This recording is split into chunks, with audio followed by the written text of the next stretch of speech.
नमस्कार दोस्तों। मोदी जी के दो बड़े ही जिगरी दोस्तों का अब उनके साथ रहना बहुत ही मुश्किल हो रहा है। वो दो दोस्त कभी भी मोदी जी का साथ छोड़ सकते हैं, क्योंकि दोनों को मोदी जी का साथ बड़ा भारी पड़ रहा है। आज इस खबर पर बात करूंगी कि कैसे आखिर प्रेशर इतना ज्यादा बढ़ता जा रहा है। 4 जून 2024 को जब लोकसभा चुनाव के नतीजे आए तो बीजेपी 272 के नंबर को छू नहीं पाई। फिर नीतीश और नायडू के सहारे मोदी जी प्रधानमंत्री बन गए। लेकिन अब इन दोनों को बड़ा महंगा पड़ रहा है साहब के साथ रहना। मुश्किल बड़ी हो रही है। पहले नीतीश की बात कर लेती हूँ। नीतीश इस उम्मीद में थे कि साथ दिया है, सपोर्ट किया है तो जो चाहेंगे वो मिल जाएगा, जो बात कह देंगे बस पत्थर की लकीर हो जाएगी। लेकिन हुआ क्या? नीतीश ठगे गए। विशेष राज्य का दर्जा नहीं मिला, आरक्षण की बढ़ी हुई सीमा 9वीं अनुसूची में नहीं ली, सीएम बनाने पर भाजपा के जवाब गोलमोल, बिगड़ती कानून व्यवस्था पर भाजपा खामोश, नीतीश पर विपक्ष के हमलों पर भाजपा खामोश। किसी भी मौके पर बीजेपी और उसके नेता नीतीश का सपोर्ट करते हुए दिखाई नहीं देते। नीतीश सदन में अकेले पड़ जाते हैं, लेकिन बीजेपी के विधायक चूं तक नहीं करते।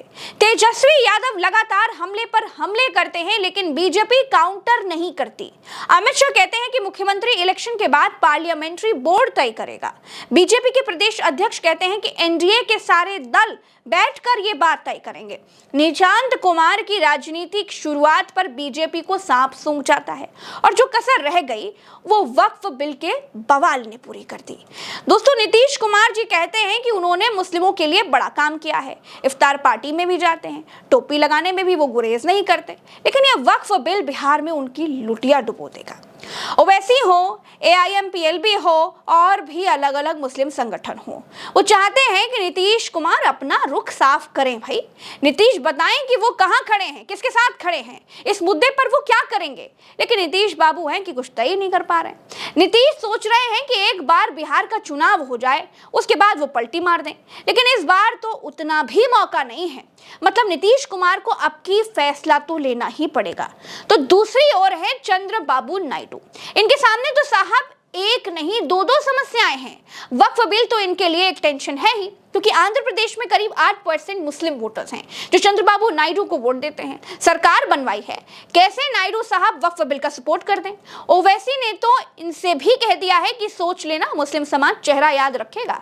अब नायडू सोच रहे हैं कि आखिर करें तो करें क्या। दूसरी परेशानी बढ़ा दी है स्टालिन ने।